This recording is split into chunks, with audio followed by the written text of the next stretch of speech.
ತೊಗರಿ ಕಾಳು, ಹಸಿ ತೊಗರಿ ಕಾಳು ಸೀಸನ್ ಅಲ್ವಾ ಈಗ. ತೊಗರಿ ಕಾಳು ಸಾಂಬಾರು ಮಾಡಿರ್ತೀರಾ, ಬಸ್ಸಾರು ಮಾಡಿರ್ತೀರಾ, ಪಲ್ಯ ಮಾಡಿರ್ತೀರಾ, ಉಸ್ಲಿ ಮಾಡಿರ್ತೀರಾ, ಒಂದು ಸಲ ಈ ರೆಸಿಪಿನ ಟ್ರೈ ಮಾಡಿ. ತೊಗರಿ ಕಾಳು ಹಾಕಿ ನಾನು ಚಟ್ನಿ ಮಾಡ್ತಾಯಿದ್ದೀನಿ. ತುಂಬ ಅಂದರೆ ತುಂಬ ಚೆನ್ನಾಗಿರುತ್ತೆ. ನಾನು ಟ್ರೈ ಮಾಡಿದ್ದೀನಿ. ಇದು ನನ್ನ ಓನ್ ರೆಸಿಪಿ. ನೀವು ಟ್ರೈ ಮಾಡಿ, ಹೇಗಿರುತ್ತೆ ಅಂತ ನಾನು ಹೇಳಿ. ನಾನು ಇದಕ್ಕೆ ಏನೇನು ತೊಗೊಂಡಿದ್ದೀನಿ ಅಂತಂದರೆ, ಬೆಳ್ಳುಳ್ಳಿ, ಈರುಳ್ಳಿ, ಒಂದು 4 ಟೊಮೆಟೊ ತೊಗೊಂಡಿದ್ದೀನಿ, ಒಂದು 10ರಿಂದ 15 ಮೆಣಸಿನ್ಕಾಯಿ ತೊಗೊಂಡಿದ್ದೀನಿ. ನನಗೆ ಕ್ವಾಂಟಿಟಿ ಸ್ವಲ್ಪ ಜಾಸ್ತಿನೇ ಇದೆ, ಯಾಕಂದರೆ ನಮ್ಮ ಜನ ತುಂಬ ಇದ್ದಾರೆ, ಒಂದು 10 ಜನ ಆದರೂ ಇದ್ದೀವಿ. ಎಲ್ಲ ಅಕ್ಕ ಭಾವ ಎಲ್ಲರೂ ಇದ್ದಾರೆ ಮನೇಲಿ. ಇವತ್ತು ಜೀರಿಗೆ ತೊಗೊಂಡಿದ್ದೀನಿ. ತೊಗರಿ ಕಾಳನ್ನ ಸ್ವಲ್ಪ ಅರ್ಧ ಬೆಂದಿದೆ, ಇನ್ನು ಅರ್ಧ ಹಾಗೇ ಇದೆ. ಮೊದಲನೇದಾಗಿ ಬಾಣಲಿಗೆ ಎಣ್ಣೆ ಹಾಕ್ಕೊಳ್ಳೋಣ. ಇದಿಷ್ಟೂ ಹುರ್ಕೊಬೇಕು. ಸ್ವಲ್ಪ ಕಾಯಿ ಕೂಡ ತೊಗೊಬೇಕು, ತೆಂಗಿನಕಾಯಿ. ಈಗ ಎಣ್ಣೆ ಕಾದಿದೆ, ಅದಕ್ಕೇ ಇದೆಲ್ಲನೂ ಹಾಕ್ಬಿಡ್ಬೇಕು. ಬೆಳ್ಳುಳ್ಳಿ, ಹಸಿರು ಮೆಣಸಿನ್ಕಾಯಿ, ಈರುಳ್ಳಿ,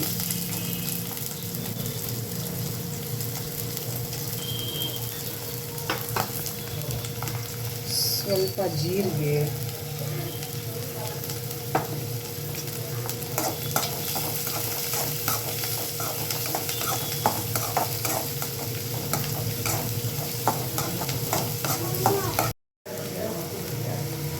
ಇದ್ರ ಜೊತೆ ಟೊಮೆಟೊನೂ ಹಾಕೊಂಡ್ಬಿಡ್ತಾ ಇದ್ದೀನಿ.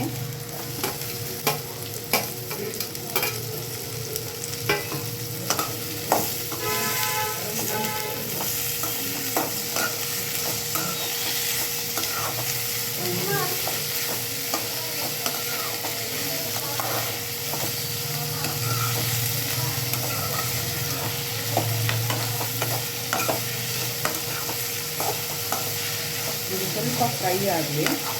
ಇದಕ್ಕೆ ಮತ್ತು ಆಮೇಲೆ ನಾನು ತಿರುಗಿಸಿ ಇಟ್ಕೊಂಡಂಥ ಕಾಯಿ, ತೆಂಗಿನ ತುರಿ, ಸ್ವಲ್ಪ ಬೇಯಿಸಿಟ್ಕೊಂಡಿರುವಂತಹ ತೊಗರಿ ಕಾಳು, ಸ್ವಲ್ಪ ಅರಿಶಿನ, ಉಪ್ಪು, ಸ್ವಲ್ಪ ಕೊತ್ತಂಬರಿ ಸೊಪ್ಪು, ಇಷ್ಟು ಹಾಕಿ ರುಬ್ಕೊಂಡ್ಬಿಡೋಣ. ಇದು ಇಷ್ಟು ಮಾತ್ರ ಬೆಂದಿದೆ. ಈಗ ಇದಕ್ಕೇ ಕಾಯಿ ತುರಿ,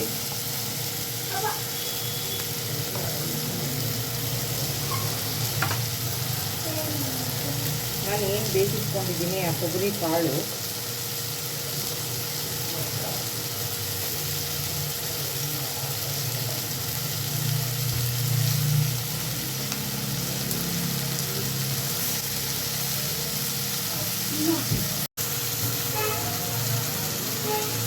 ಸ್ವಲ್ಪ ಕೊತ್ತಂಬರಿ ಸೊಪ್ಪು, ಇದಿಷ್ಟು ಹಾಕಿ ಒಂದು 2 ನಿಮಿಷ ಇದನ್ನು ಹುರ್ಕೊಂಡ್ಬಿಡೋಣ.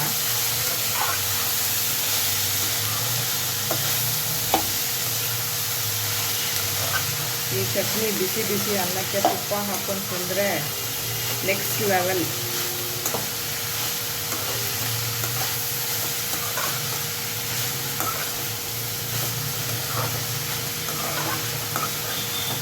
ಚಪಾತಿಗೆ, ರೊಟ್ಟಿಗೆ, ಬಿಸಿ ಅನ್ನಕ್ಕೆ ತುಂಬಾ ಚೆನ್ನಾಗಿರುತ್ತೆ. ನೀವು ಒಂದು ಸಲ ಟ್ರೈ ಮಾಡಿ, ಹೇಗಿದೆ ಅಂತ ಕಮೆಂಟಲ್ಲಿ ತಿಳಿಸಿ ನನಗೆ.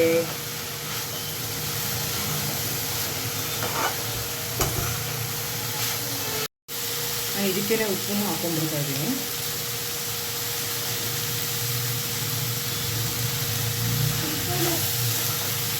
ಒಂದು ನಿಮಿಷ ಇದನ್ನು ಕೈ ಹಾಕಿ, ಈಗ ಇದಾಗಿದೆ. ಇದನ್ನು ಮಿಕ್ಸಿ ಜಾರ್ಗೆ ಹಾಕೊಂಡು ರುಬ್ಕೊಂಬಿಡೋಣ. ಫೈನಲಿ ಚಟ್ನಿ ರೆಡಿ ಆಯಿತು. ನೀವು ನಿಮ್ಮ ಮನೇಲಿ ಟ್ರೈ ಮಾಡಿ, ಟೇಸ್ಟ್ ಮಾಡಿ, ಹೇಗಿದೆ ಅಂತ ನನಗೆ ಕಮೆಂಟ್ ಮಾಡಿ.